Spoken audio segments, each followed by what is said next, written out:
Hello বন্ধুরা, ঝুমকি রান্নাঘর সকলকে স্বাগত। চলে এসেছি আবারও একটি ছোট্ট ভিডিও নিয়ে। সকালের শুভেচ্ছা সকলকে। এই সকালবেলায় হালকা খাবারই এই গরমের মধ্যে ভালো লাগে, আর বিশেষ করে ছাতু শরবত। তো এর জন্য আজকে আমি ছোলা ছাতু রেডি করছি।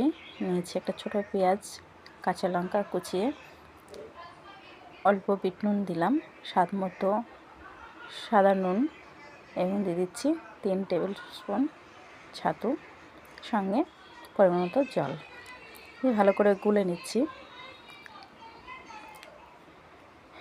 মায়ের হাতের রান্না আপু বলেছেন, আপু দারুণ হয়েছে, আমাকে পাঠিয়ে দিও। অবশ্যই পাঠিয়ে দেবো দিদি। বাদল কুমার বলেছেন, টেস্টি ভেরি ইয়াম্মি। ধন্যবাদ বাদল ভাই। তনুজ মণ্ডল বলেছেন, দারুণ দারুণ হয়েছে পাবদার ঝাল।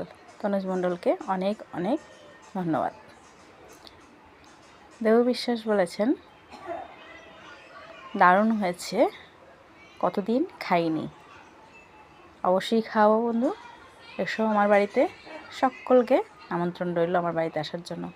তো বন্ধুরা, আজকে ছোলার ছাতুর শরবত তোমাদের কেমন লাগলো অবশ্যই জানিও। অবশেষে কিন্তু আমি এখানে পাতিলেবুর রস ব্যবহার করেছি, তোমরা চাইলে এটা অ্যাভয়েড করতে পারো। এই গরমের মধ্যে এরকম শরবত কিন্তু আমাদের স্বাস্থ্যের পক্ষে খুবই ভালো এবং খুবই টেস্টি হয়। তোমরা অবশ্যই ট্রাই করো। আর নতুন যে বন্ধুরা দেখছো আমার ভিডিওটি এই প্রথম, তাদেরকে বলবো আমার চ্যানেলটিকে সাবস্ক্রাইব করে আমার পাশে থেকো।